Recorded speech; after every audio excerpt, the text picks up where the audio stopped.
сайн байцгаана уу хүн төлөвчтэй.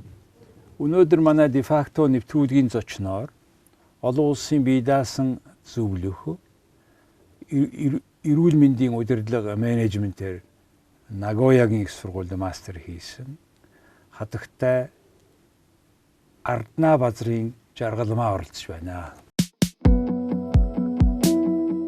Раднаабазарын Жаргалмаа. Жаргалмаа нь Орос улбаны улсын Иркутск хотын анагаахын ухааны их сургуулийг их эмч, боловсролын доктор, Америк нэгдсэн улсын Ohioгийн их сургуулийг гамшиг хүмүүнлэгийн удирдлага, Японы Нагоягийн их сургуулийг эрүүл мэндийн удирдлага, бодлого, менежмент, Женевийн их сургуулийг эрүүл мэндийн судалгааны чиглэлээр тус төгсжээ. Тэрээр эрүүл мэндийн удирдлага, нийгмийн эрүүл мэнд, нийгмийн хамгааллын салбарын төсөл хөтөлбөрт удирдлага, бодлого үйлчилгээний тогтолцоо чиглэлээр төслийн ажилтан, мэрэгжилтэн, гадаад болон дотоод зөвлөх албан тушаалаар нэгдсэн үндэсний байгууллагын хүүхдийн сан, дэлхийн эрүүл мэндийн байгууллага, Японы хүүхдийг ивэх сан болон холбогдох яамдын төслийн боловсруулалт, хэрэгжилтэнд үнэлгээ шинжилгээний ажилд 19 жил, Монгол, Афганистан, Вьетнам, Бангладеш, Казахстан, Тажикстан, Узбекистан улсад ажиллаж байсан.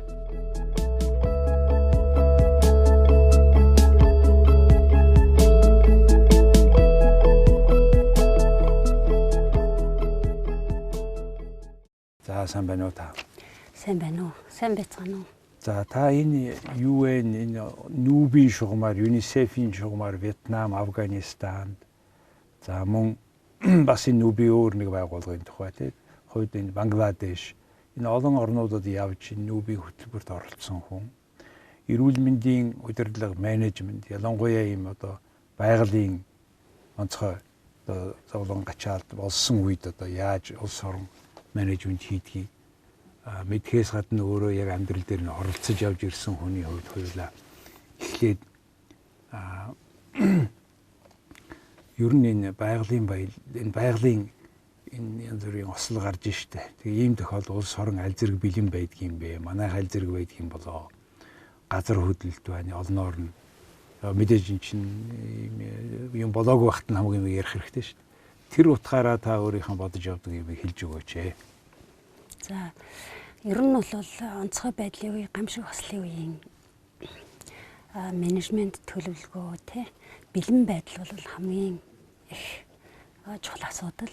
Үүнийг нэгдсэн үндэсний байгууллагын одоо онцгой байдлын хороо одоо улс орнууд засгийн газруудтай нийлж төлөвлөгөө, бэлэн байдлын төлөвлөгөө гаргаж төлөвлөгөөндөө кластерууд байгуулж одоо нэг салбарын кластеруудаар бэлэн байдлын төлөвлөгөөг одоо боловсруулж хэрэгжүүлдэг ийм тогтолцоотой. Тэр нөгөө preparedness гэдэг байгаа тийм contingency plan гэж бас яриад байдаг. За энд нь бол маш олон одоо бүх салбарыг хамарсан ийм бэлэн байдлын одоо үйл ажиллагааны төлөвлөгөө ордог. Үүнд нь бол зөвхөн одоо нөөцөөс гадна дотоод зохион байгуулалт, нүүлэн шилжүүлэлт, бүх төрлийн нийгмийн суурь үйлчилгээнүүдийг хэрхэн зохион байгуулах, холбоо харилцаа ямар хөө байдалтай явагдах гэдэг одоо бүх талын үйл ажиллагаануудыг хооронд нь зохицуулсан байдлаар нарийн чанд бүр алхамаар нь одоо секунд минутаар нь төлөвлөсөн юм байх ёстой байдаг л да. Тэгээд нүүбийн хүн амын сан нүүбийн одоо UNDP хөгжлийн хөтөлбөр одоо манлайлаад засгийн газрын бүх яамдуудтай бусад салбарын одоо төлөөллүүтэй нэгдэж одоо бас төрөмс байгууллагууд одоо албан байгууллагуудын хүмүүс нэгдэж энэ төлөө нарийн зохион байгуулах чиг үүргийг одоо бодлого заавар дүрмийг зөвлөдөг. Мэдээж улс улсуудын онцлог тий газар нутгийн газар зүйн байрлалын онцлог гэдэг өөрсдөө яг өөрийнхөө хөрсөн тохирсон байдлаар үнийг бас хэрэгжүүлнэ л дээ. За би нэг 6-7 хооронд нүүбийн одоо эрүүл мэндийн болон нийгмийн хамгааллын зөвлөхөөр ажилласан. Миний хувьд бол яг Афганистан, Бангладешт хоёрт ажилласан нь бол яг онцгой байдлын үед одоо үрг гүйцэтгсэн гэх юм уу зөвлөхөөр ажилласан одоо ийм онцгой үйл одоо ажлууд л та. За Бангладешийн хувьд бол яг нөгөө Мьянмарын сая гарan одоо нүүдлэн эрхсэд Кокс базар дөрөв ирсэн хүмүүс байгаа. Орон хинжиг ярьж байна. Дөрөвсөд гэхээр дөрөвсдийн статус нь арай өөр л дөө. Тэд нар арай нүбийн юугаар хамгаалагдсан статустай байдаг. Тодорхой одоо үйлчлэгийг авах эрх зүйн байдлаар хамгаалагдсан. Энэ нүүдлийн эрхсэд болохоор team статусгүй болохоор одоо нүү эрхсэд гэж нэрлэдэг юм л да. Тэгэхээр одоо тэрдэнд аюул одоо маш хялбархан ойрхон байна гэсэн үг тийм ээ. Тэдгээрийг Бангладешийн газар нутгт дээр үйл ажиллагаа явуулж байгаа нүүбийн салбар байгууллагууд, олон улсын байгууллагууд, одоо хөгжлийн, сайн дурын, шашны байгууллагууд ирж үйл ажиллагаагаар хамтарсан үйл ажиллагаагаар сайн зохицуулж одоо тэднийг хамгаалтанд авах ажиллагаа. Тэгэхээр тодорхойлоод хэлэхэд Мянмар буюу одоо энэ Мянмар тэ одоо хуучин нэрний юу вэ? Бирма. Тэгээ энэ улсад тэр шашны зөрөлдөөнөөсөө болоод үндэсний баганх буюу рохинжи гэдэг хүмүүс буддийн шашинтай муслим хүмүүс нь хоорондоо зодтолдоод тосгоны шатаагаад үүмэн гараад зүхтсан тийм ээ. Зүхтахтай хил гараад хамгийн ойрхон хил гараад Бангладеш тэр олон сая хүн орж ирнэ гэсэн ямар ч зэрэг хязгаар байхгүйгээр орж ирээд тэгээ одоо суурьшсан. Суурьших ч одоо ингээд нүүдлийн суурьшсан тий. Тэгэхээр ийм нөхцөлд жишээлбэл энэ бол аль ч оронд байж магадгүй үзэгдэл байхгүй юу? Аль нэг хөрш оронд нь үүмэн гараад тэгээ нэг олон сая хүмүүс зүхтаад амиа хаагаад ороод ирж байгаа байхгүй юу? Тэгсэн тохиолдолд ер нь ямар одоо байдал үүсэж байгаа вэ? Үүсч тайны газар дээр нь байсан хүний хувьд жишээлбэл одоо энэ тухайгаа хаваалцахгүй юу? За нэгдүгээр тэд нар нөгөө яагаад Бангладеш руу нүүдлэн ирсэн бэ гэхлээр нэгдүгürt шашин муслим шашныг шашинтай тэгээд хөрш орон учраас тэдний ирж байгаа зам нь болохоор далайгаар заваар ирж гин зарим нь хилээр явган гараад яваад ирж гин зарим нь одоо машинаар ингээд гараад ирж гин зарим нь бүр ойгоор ч гэсэн тэр нөгөө жунглийн ойгоор маш их зовлон одоо юу бэрхшээлийг туулан одоо хөгшин настай аав ээж хүүхдүүдэд тэрсэн тэрвэрэд хоол унд зутмаг маш ядарсан зүгдэрсэн байдалтаар ирээд суурьсан байгаа юм. За тэгээд бөөнөрөний газар бууцсан л шүү дээ. Тий. Тэднэрт бас бөөнөр буухан мэдээж бас жоохон бивнийг яах үүссэн бахал та. Тий. Угаасаа тархаж байгаа газар орн тэр боломжтой тэр нөгөө дэлхийн хамгийн урт далайн эрг гээд Кокс базар гээд аймагт нь байдаг далайн эргэлтэй. Тэгээ намайг очиход бол 600 гаруй хүн байсан. Тэгээд нэмэгцээр сая гаруй хүн болсон. Тэгээд нэгдсэн үндэсний байгууллага түүний салбар байгууллагууд нь Бангладешийн дээшний засгийн газартай хамтран маш хайралтайгаар нийгмийн суурь үйлчилгээний болон нийгмийн хамгааллын ийм үйл ажиллагаануудыг авсан. Энэ дэр нь зөвхөн одоо эрүүл мэнд биш те нийгмийн хамгаалал, эрүүл мэнд боловсрол, ус эрүүл авахыг гэдэг ийм үндсэн суурь үйлчилгээнүүдийг хамгийн түрүүнд авахар зохион байгуулсан. За тэгээ анх тэднийг орж ирээд ингээд яхад маш олон байгууллагууд зөвхөн одоо нэгдсэн үндэсний байгууллага биш те маш идэвхтэй үйл ажиллагаа явуулдаг дэлхийн одоо төрийн бас олон улсын төрийн бас байгууллагаас гадна янз бүрийн шашны хүмүүнлэгийн ингээд намайг очиход 300 гаруй байгууллагууд тусламж үзүүлэе гэсэн 17 онд тий. Тэгээд энэ бүгдийг одоо зохицуулахаар нэгдсэн үндэсний байгууллагын шилжих олон улсын шилжих хөдөлгөөний байгууллагын одоо байгууллагыг төлөөлж бас энэ олон байгууллагуудыг ялгаж салган тэднэрт одоо үйл ажиллагаа явуулах эрхийг өгөх тийм сертификат өгөх тийм групп гэх юм уу комисс гэх юм уу тиймд орж ажиллаж байсан. Тийм тэгээ яг гол шалгуур нь мэдээж нэгдсэн үндэсний байгууллагын салбар байгууллага бүгдээрээ автоматар ингээд ордог. Гэрээ конвенцэд нэгдсэн учраас тэгээд бас олон улсад нэр төртэй он удаан жил одоо үйл ажиллагаа явуулсан олон улсын төрийн бас байгууллагууд тэгээд мэдээж мөслийн шашинтай улс болохоор одоо нэр хүндтэй ихтгэл үнэмшил даасан тийм шашны байгууллагуудад гэх мэтчлэн за олон байгууллага ирсэн 400 мянга байсан одоо сая болцсон байдал ямар байгаа тийм одоо за сүүлийн үеийн байдлыг бол би мэдэхгүй байна гэхдээ нэг жилийн өмнө нэг мэдээ репорт тайлан уншихад бол эрүүл мэндийн үйлчилгээ эрүүл мэндийн явуулын үйлчлэгээ гэдэг нь нөгөө машинтай одоо анхшинтай тусламж үзүүлэх 2 3 дуурчлалын тусламж үзүүлэгч тийм төрөх тусламж үйлчлэгээ үзүүлэх их хүүхдийн эрүүл мэндийн халуун төвчний тусламж үйлчлүүлэх явуулын эмнэлгүүд мөн одоо ойрхон одоо 100 метрийн зайтай эрүүл мэндийн цэгүүд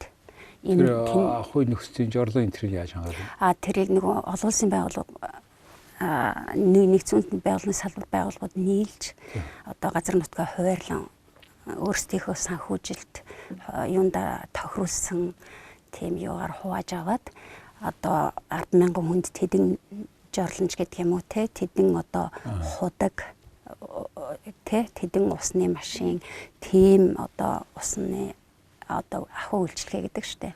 Усанд орох үйлчлэгээ энэ төр гэдэг. Бангладешийн засгийн газар нь орон нутгийн засаг захиргаа мөн орон нутгийн хүмүүс нь эсвэл янз бүрийн хурал дээр ингээд сонсож байхад бол маш хэцүү байна өө. Бид өөрсдөө ядуу ороо. Тэгээ хажуугаар 1 сая хүн ороод ирсэн тэдний чинь бас олон улсын байгууллагатай хамтраад дижейн байх хэцүү байна гэж яриад байсан. Тэгэхээр энэ асуудал нь яаж шийдэх юм бэ?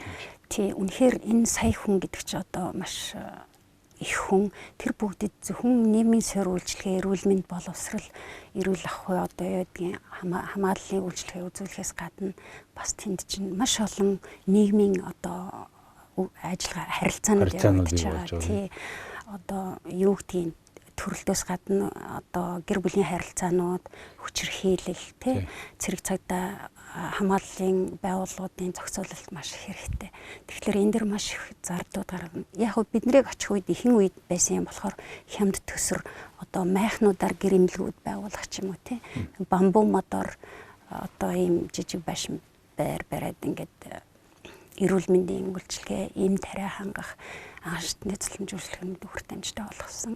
Маш хямд төсөр бас хүртээмжтэй жорлон эрүүл ахуйн байгууламжуудыг бас байгуулсан.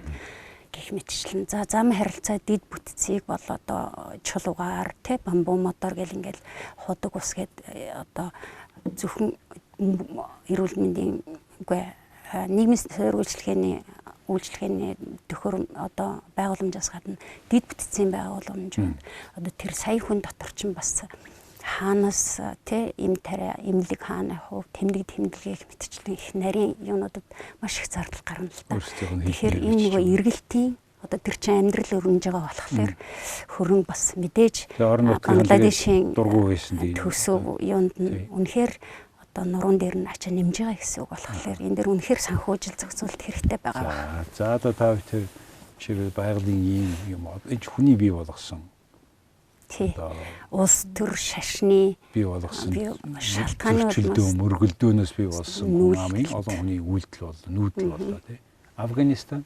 За Афганистанд бол нэгдсэн үндэсний байгууллагын хүүхдийн санд их хүүхдийн эрүүл мэндийн чиглэлээр яг техникийн болон одоо техникийн туслалцаа үзүүлэх олон улсын зөвлөхөр ажилласан. Тэнд нь болохоор 6 дүрэгт 6 бүсэд манайхаар одоо говийн бүс, төвийн бүс, одоо хойд урд гэд бүс шиг 6 бүсд их хүүхдийн эхийн амрах байр, төрөх байруудыг одоо барих, дотоод зохион байгуулалт, менежмент, операшнл одоо үйл ажиллагааны менежментийг хийж, клиникийн менежмент одоо бүх л төрлийн юм хийж өөрсдийн эмнэлэг байдаг юм уу?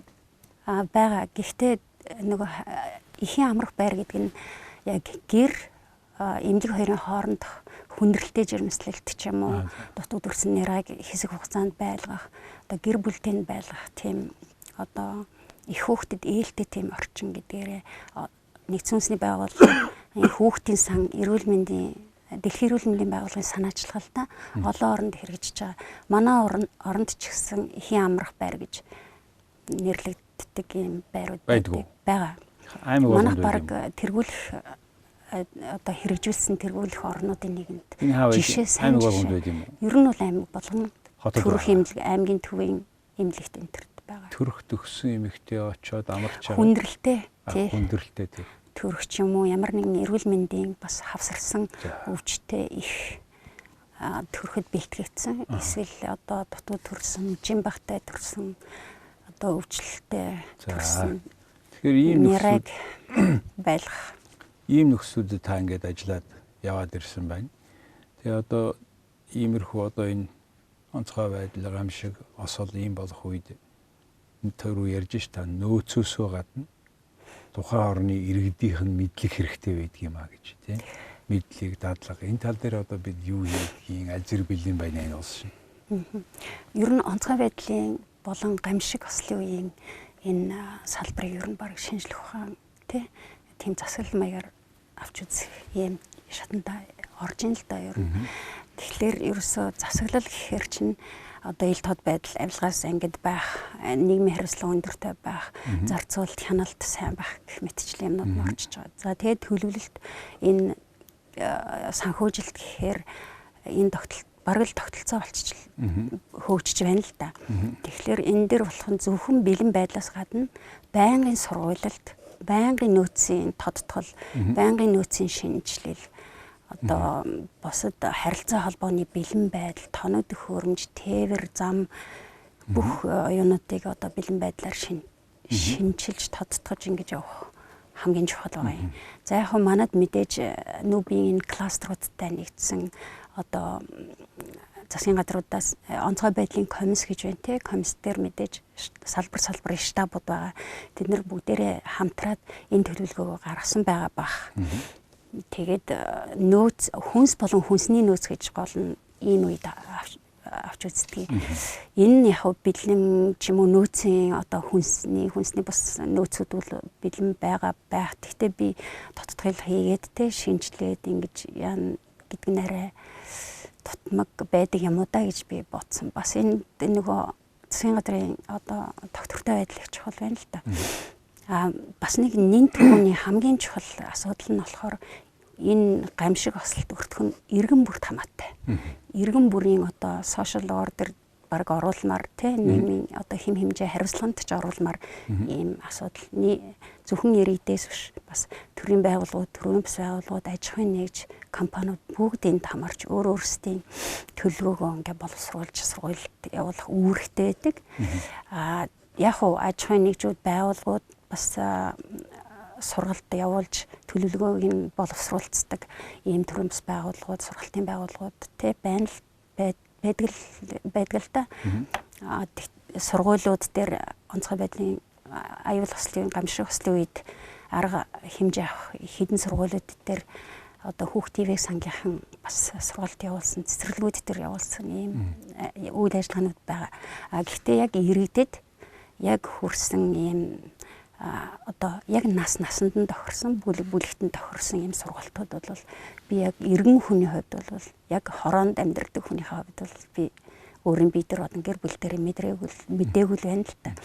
Жишээлбэл одоо хүүхдүүдэд зориулсан тий 3 настай хүүхдүүдэд бага насны хүүхдүүдэд зориулсан контентууд хийх хэрэгтэй байна. Энэ талаараа Японууд бол маш их одоо дээд хэмжээнд хүртэл боловсрсон гэх юм уу? Төлөвлөсөн юм байдаг юм байна.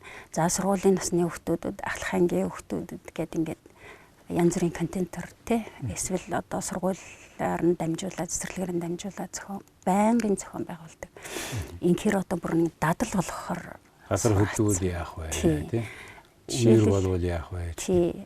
Жишээлбэл иргэн бүр нь emergency bag гэдэг нөгөө онцгой байдлын үед авч явах ийм уут цүнх бэлдсэн байдаг. Тэгээ манайхаар бол одоо юу гэдэг ус, баг зэргийн хүнс, лааш хөдөнс, одоо олс, бэлий, ус цовны одоо цов ч юм уу те гарч идэх гэх мэт юмудаа бэлэн байдалтай хийчихсэн. Тэгээд гэрээсээ ч юм уу ажиллаж байгаа газараасаа цэцэрлэг сургуулиас гарахад бол тэрийг ID паспорттай аваад гараал гөөхөд бол хэд хоногтой бас тий хамгаалах эсвэл аврагдах ч юм уу тийм байдалд хүрэх гэх мэт. За тэгэл ер нь олон нийтийн мэдлэг мэдээлэл одоо энэ гамшигын үеийн сурталчилгаа бол маш өндөр түвшин байнгын ажиллагаатай, байнгын санхүүжилттэй одоо баг үүрэг иргэн бүрийн байгууллага бүрийн үүрэг болохоор ийм байлгацсан байна л да. Энэ нь бол маш их үр дүнтэй одоо $1 $10 болох хэмжээний үр ашиг гарч ийн гэсэн тооцоо байт юм байна. Энэ та энэ ажиллаж байгаа орнууд чинь энийг нийлээд одоо за хүний толгойд бол Япон тий Японууд дээр одоо сая тэр цунами болоход ямар зохион байгуулалттай тийм амар цунами болж байгаа. Паникт орохгүй өөрсдөө сандрахгүй. Хүн бэлэн юмдаа ер нь тайван байдаг тийм ээ. Тийм бэлэн юмдаа. Тэгэхээр ийм бусад орнуудыг ингээ харахад одоо таны очиж байсан орнуудад тийм байдал зэрэг байдаг Япон шиг. За ер нь бол гамшигын байгалийн гамшиг тохиолддог газар хөдөлдөг те илүү их гал юунд одоо байнга тохиолддог орнууд харьцангуй бас бэлтгэл сайтай байдаг юм байна лээ. Ер нь хөгжиж буй одоо хөгжилд орой орнууд бол бас юун тэр бэлтгэлээ хангах мантай. Яг одоогийн нийгмийн харилцаа үйл ажиллагааныхаа тий эдийн засгийн ядуурлалтайгаа тэмцэж ингэж л байгаа болохоор орон орнуудад янз бүр л дээ. Яг миний ажиллаж байсан газруудаас бол Афганистан, Бангладеш, Афганистаны хувьд бол бас аюулгүй ажиллагааны иргэн бүрт бас тогтчихсон. Ядчил болж идэг бас учраас. Тийм, ядчил аюулын төвшүүрийн тохиондоо хаашаа орж нуугдах байртай тий хаашаа яг явахыг мэддэг. Бараг тэрийгээ сумаар одоо заачихсан, гэрлэн тохиогоор чиглүүлсэн, тэнэг тэмнэлгээ яасан тавьчихсан. Одоо ямар утас руу хэрвээ байдал эвгүүтүүл гэдэг юм уу те төгшөөртэй байдал үүсвэл залах уу гэдэг утас нь. Улаанбаатар хэдэн жилийн өмнө тийм дохиод уурмагц аль талбай дээр цуглах вэ гэдгийг нэг зааж өгсөн тийм ээ. Тий. Тэрэндээ бүрэн хамрагдаагүй. Гэхдээ яг хоо за ер нь бол одоо манай тэр хавьдал цугларддаг юм гэсэн юу ч гэсэн нэг ойлголттой болчихсон байна. Ямар ч байсан би ийм гарвал яг энэ талбай дээр ирэх юм байна гэдэг юугаа авцгаасан тийм. Ганцхан түрүүн таны хэлсэн айл болгон тэр нөгөө онцгой байдлын цүнх гэдгээ онцгой байдлын одоо сав тийм ээ бэлдсэн бас тэр чинь айлуудын дунд нэг биш тэр чинь тэр гэр бүлийн гишүүн болгон өөрийн аваад гарах цүнхтэй болох нь шүү дээ нэртэй устайгаа тий. Тэгээд гол баримт бичгээ аваад гарах хэрэгтэй. Тийм би нэг Америк айлд харж ирсэн 4 хүүхэдтэй нэрийн нуудан нэр нь биччихсэн яг ингээд үүдэндээ ил ингээд бэлэн ингээд байлгач байдаг юм бэлээ. Тэг ер нь бол ийм юм чи хэлж ирэхгүй ялангуяа газар хөдлөх идэвхтэй бүсд байгаагийн хувьд Улаанбаатар хот ингээд яриад байгаа шүү дээ. 66 онд хамгийн сүүлд амар хөдөлсөн. Одоо юу үеэр болсон тийм 60 жил ингэж болж ш тэр чинь тэгэхээр ийм нөхцөлд ер нь улс орны тэр яг бэлэн байна гэдгийг ийм хяндаг хөндлөнгөөс нь дүгнэлт өгдөг тийм бүтц байд юм уу? Ер нь улс улсуудад нөгөө салбартаа маш хяналт сайтай. Одоо мэдээллийн ил тод байдал, санхүүжилт тий хүнсний бас нөөцийнхөө тодотголыг хийсэн байдал, зарцуулсан зарлууд нь бүгд одоо хөгжингүй орнуудад ил байна л да. Тэгэхээр одоо тэр байтугай айл бүрт те мессежээр ч юм уу одоо юу гэдгийг шудан гарч юм уу мэдээлэл явуулдаг юм байна лээ. Зарим оронд одоо танах те бэлэн байдлын сургалтанд хамрагдсан уу? Ажилгүй хүн байгаа бол одоо ажилгүйч хуваараа бизнес эрхэлдэг, хуваараа одоо дэлгүүрлангуйд ажилуулдаг ч юм уу, газар тариараа эрхэлдэг ч бол тэд нар чинь яг албан сургалтаас хоцрох учраас албан бус сургалтыг хийх төрийн бас байгууллага нийгмийн иргэний хөдөлгөөнүүд нь тэр сургалтыг явуулах өөр хүлээсэн учраас тэрэндээ хүмүүсийг урайлан дууддаг одоо сургалтандаараа хамраараа гэдэг мэдээллийг түгээдэг тийм тогтолцоотой болох. Манайд бол одоо ингээд бүгдээр ингээд хамарсан тийм юм байхгүй шүү нэгдүгээр. Одоо иргэн болгонд бэлэн байдлын сургалт явагдсан уу, тэр хүн дүн тавьсан уу, сертификат өгсөн үү гэрчилгээ тийм. Нөгөөх нь одоо жишээлбэл онцгой байдлын ерөнхий газар бодвол Улаанбаатар хотод тодорхой хэмжээний хоолны, хүнсний, бензиний нөөц байдаг байх л да. Гэхдээ тэр хичнээн хэмжээний жишээ Улаанбаатарын бүх хотын хүний нэг газар яана гэвэл жишээлбэл өөр алслагдсан дүүрээс амжихгүй шүү дээ ирж тийм үү тэр хүнс авах гэж тийм үү. Тэгэхээр энийг дүүргээр нь тусгаарласан байд юм уу? Жишээлбэл хичнээн хэмжээний ус байгаад жишээлбэл тэр усыг тодорхой хугацааны дараа солих хэрэгтэй шүү дээ. Хүнс мах. Тэнийг хэд хоноо сольдгийг тэр солих тэр процесс яаж явагддгийг хичнээн төөргөний үндэслэл тэнд байж байгаа. Тэгээд тэрий чинь бодвол хадгалах хугацаа гэж байгаа ба. Хадгалах хугацаанд дуусгаас нь үүнд зарахгүй бол одоо тэр хаяхаас шуурахгүй болно шүү дээ тийм. Энэ ийм нэг юм эргэлтийн юм ил тод байх мэдээлж их чухал юм биш. Эсвэл бол тэр яг өгж байгаа тэр юу вэ эсвэл ядуу хүмүүсийн гэр орондоо ажид өвчдөг байж болно шүү. Хүүхдүүд та өөрөө эрүүл мэндийн нийт эрүүл мэндийн хүн. Өнөөдөр хүүхдүүд бүрэн цадахгүй давжаа биетэй хүүхдүүд байна. Тийм ээ. Тураалтай хүүхдүүд байна. Ядуу хүмүүс байна. Энэ хүмүүст яг ямар дараалал өгж болдго юм уу? Үгүй юм. Өгдөг бол хизээ өгдөг юм.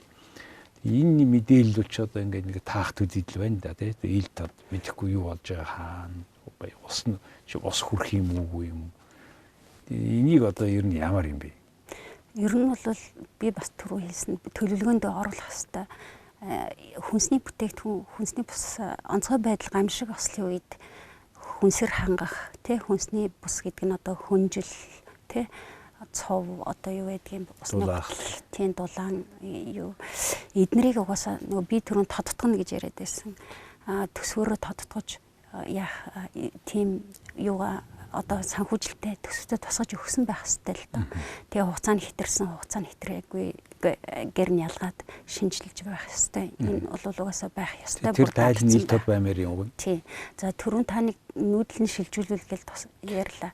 Жишээлбэл одоо нэг дүүрэгт онцгой байдал үүслэе гэж бодоход манайх одоо хаашаа нүүх үү гэж одоо тэрэлжийн тийшээ нүүх ч юм уу. Тэгэхэд ямар хідэн машин автобус одоо нэг дүүргийн хүнийг аваачих уу хідэн одоо майхан гэр барих уу энэ бүгд ерөөсө тодорхой байх ёстой. Гэхдээ ер нь байна өнөөдөр хичээвэл одоо гинт майхан бариад иргэдээ шилжүүлнэ гэвэл дүүрэг болгоноос хичнээн майхан байгаа юм тийм үү? Тий. Юу Афганистан, Бангладешийн жишээнээс харахад бол голцоо цэргийн майхан л ашиглад юм байлээ. Манайхны хувьд бол бас гэр ашиглаж болохоор одоо зөөхөд барихад бас хөнгөн тийм гэр байна уу тий хэдийг бид одоо хангаж чадах юм тийм шүний дотор шүү дээ. Тийм бас нэг юм хэлмээр санагдлаа. Одоо энэ коронавирусын халдварын үеэр ингээл маскны үн нэмэгдлээ одоо олдцсон муудлаа гэх хүрэлцээнд байхгүй байна гэдэг. Энэ яадгүй ихлээр нүбийн байгууллагын газруудын хамтын юугаар бол одоо гол хүнсний болон хүнсний бас одоо байгууллагууд одоо компаниудтай яг 50 цагийн үеийн тэр үеийн үн ханшаар авна гэсэн гэрээ хийх хэрэгтэй байдаг. Гэрийг нэг зохицуулна. Тэгэхээр ийм онцгой байдал нөхцөл үүссэн үед бол ямар ч үнийг нэмэх одоо юу үндэс байхгүй. Яг л эн чинь ер нь онцгой байдал чинь хүн хүнээ дэмжих те хүн хүндээ туслах хүмүүнлэгийн одоо сайхан сэтгэлийн гэх юм уу, хайрын гэх юм уу, зарим газар хайр марийн гэж бас хэлдэг юм байлээ. Ийм тусламж гэсэн тусламж байх ёстой. Тэгэхээр ийм үед одоо тухайн улсын одоо том хүнсний компаниуд те том худалдааны байгууллагууд нь үнэ нэмэхгүй гэдэг бол нэлээд одоо хүнлэг бас одоо сая коронавирус нэг хэд хоног хүмүүс хүнсээ бэлдэнэ гэж дахиад нэг хэсэг зарим газар хостолж штэ тийм үү. Тэгэхээр үнэн нэмэгдсэн байсан тийм. Харин тийм. Гэтэ бас хүмүүсийн одоо наацхийн усны хэрэгцээгээ ч юм уу те савта усаа бэлтгэх би бол нэг буруу гэж үзэхгүй байгаа юм. Энэ нэг талдаа бас манай одоо бэлэн байдлын шалгуур боллоо штэ. Тийм. Хэд хоногийн усны хэрэгцээ байна вэ? Байлгаж болох вэ? Тийм ээ. Тэгээ усны хэрэгцээ гэдэг дээрээ бид нар одоо нөгөө дэлгүүрт аваад энэ нэг юм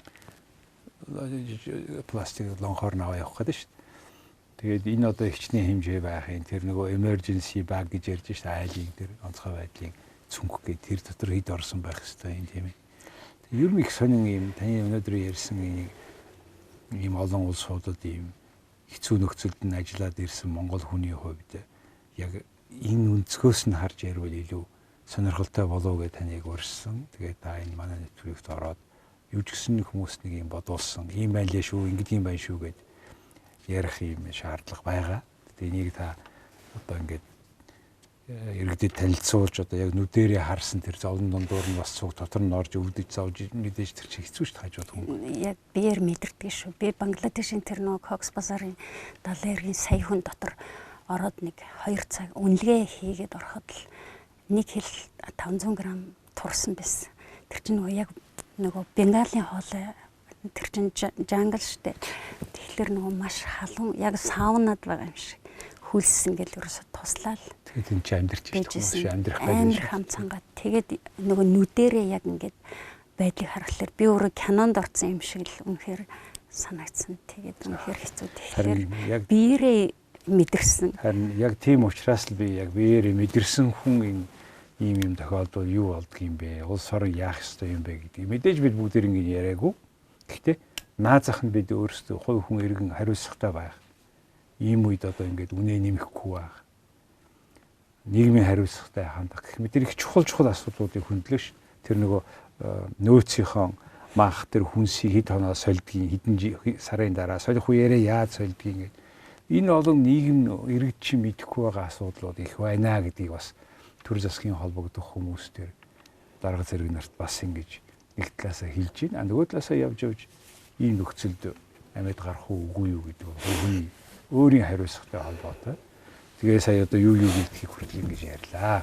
За ингээ манай нэвтрүүлэгт орж ийм байгалийн янз бүрийн ийм гамшиг ийм ослын үед нийгэм хувь хүн яаж бэлэн байх ёстой юм бэ? Засаг захиргааны юу хийх ёстой юм бэ гэдэг талаар яг газар дээр нь хараад зовоод энэ мэдээд ирсэн хүний хувьд энэ бүхнийг хуваалцсан танд баярлалаа. За баярлалаа. За баярлалаа. За хүн түзэгчтэй өнөөдөр манай дефактоны түүлгийн зочноо энэ олон улсын нүүбийн ийм зөвлөх өр ажилладаг Раднаабазарын Жаргалмаа гэж хүн оролцлоо. Баярлалаа.